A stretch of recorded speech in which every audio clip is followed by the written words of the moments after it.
remercie je remercie donc mes amis que je suis en train de voir de manière virtuelle. C'est vraiment dommage. Mais bon, j'espère que, Inch'Allah, avec les découvertes qu'on est en train d'entendre par-ci, par-là, Inch'Allah, que en quelques mois, on pourrait avoir donc des réunions où on serait beaucoup plus proches et on serait capable de discuter entre nous. C'est vrai que c'est important, donc le virtuel, mais je crois aussi que c'est important aussi d'avoir ces discussions face-to-face. En tout cas, moi, je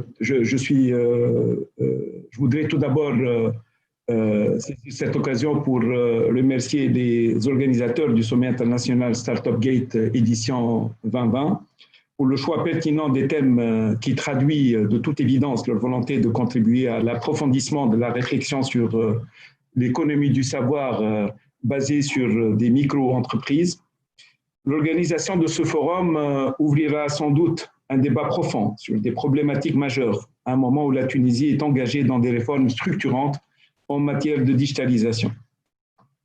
Avec la pénétration d'Internet et des téléphones mobiles, force est de constater que les acteurs innovants dans la technologie financière ont pu offrir d'immenses opportunités pour renforcer surtout l'inclusion financière et le développement économique et social.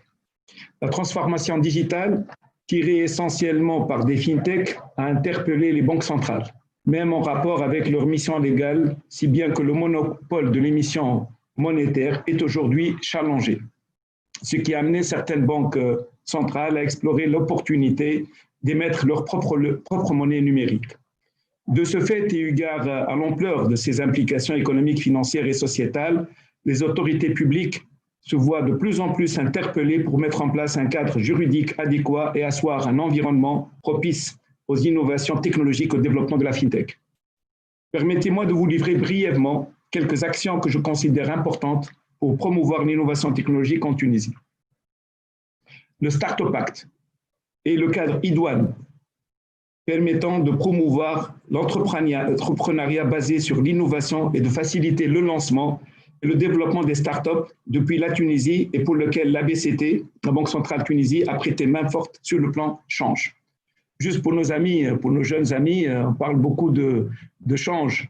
En tout cas, pour les startups, moi, je vous dis clairement qu'ils sont totalement libres. Ils peuvent tout faire en matière de change. Et donc, ça, ils sont absolument pas du tout comparables aux autres entreprises. Donc, en matière de change, Inch'Allah, d'ici quelques temps, on fera tout ce qu'il faut pour que les autres entreprises aussi puissent profiter des mêmes avantages. Mais aujourd'hui, si vous avez le label Startup, vous pouvez quasiment tout faire.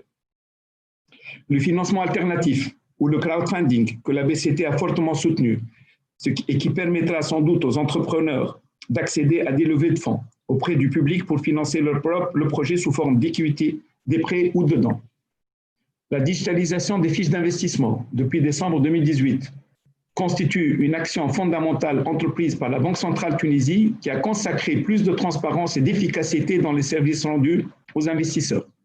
La Banque centrale Tunisie a autorisé depuis décembre 2018 l'ouverture à distance de comptes de paiement auprès d'établissements de paiement en utilisant des procédés technologiques innovants et sécurisés, de eKYC. Avec la publication en mai 2020 de la circulaire régissant le paiement domestique, la Banque centrale Tunisie vise à asseoir un cadre normalisé et propice au développement des solutions de paiement mobile innovantes. La Banque centrale Tunisie, faisant le choix de jouer un rôle de facilitateur et d'accélérateur d'innovation pour soutenir les fintechs et impulser leur intégration dans l'écosystème financier, a mis en place un BCT Lab et un sandbox réglementaire. Au départ, il y a de cela 2 ans, l'idée de cette initiative est venue comme une réponse à une pression urgente ressentie par la Banque centrale en sa qualité de régulateur bancaire, afin de comprendre ces acteurs innovants et être à leur écoute en construisant des ponts solides avec eux. Pour ce faire, la BCT a enclenché plusieurs initiatives avec l'appui des partenaires internationaux. Je cite notamment la constitution en juin 2019 d'un comité FinTech qui a été lancé dont l'objectif consiste à faciliter l'interaction avec l'écosystème des FinTech afin de favoriser l'innovation dans les services financiers et contribuer à l'inclusion financière.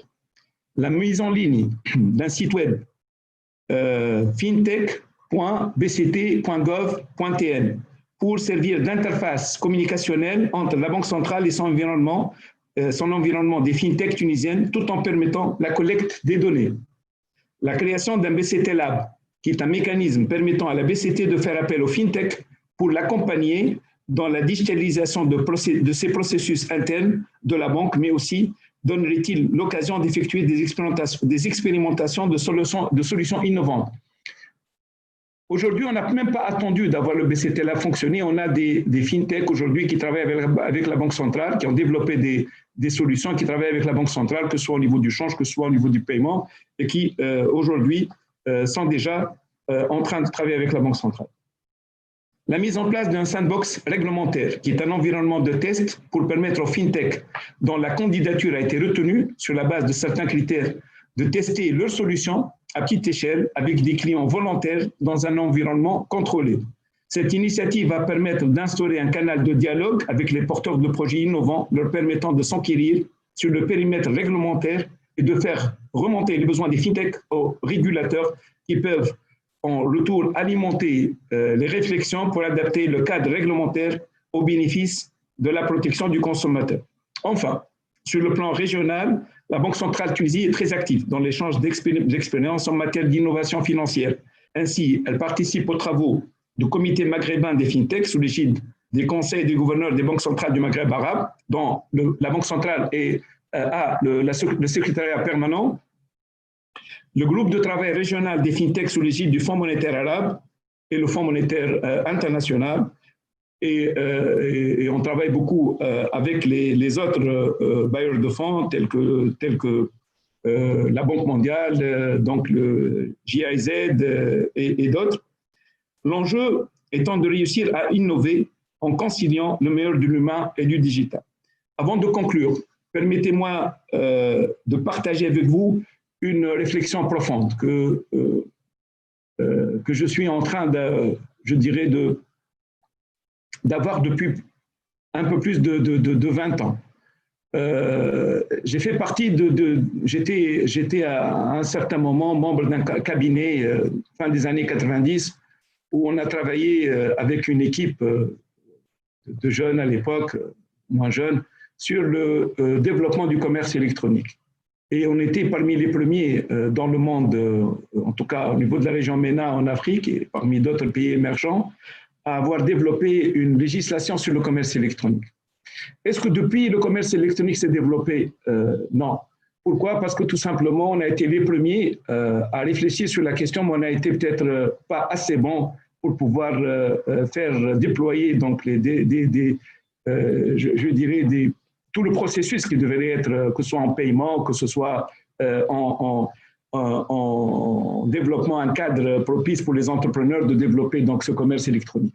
Donc ça veut dire quoi? Ça veut dire que c'est bien de légiférer, mais c'est aussi très très important donc de faire tout ce qui est implémentation derrière. Et je crois qu'aujourd'hui, je suis fondamentalement convaincu que avec cette liberté qui est en Tunisie, avec cette capacité d'innovation, on ne peut pas développer, on ne peut pas être dans l'économie de savoir sans pour autant avoir cette démocratie, cette liberté.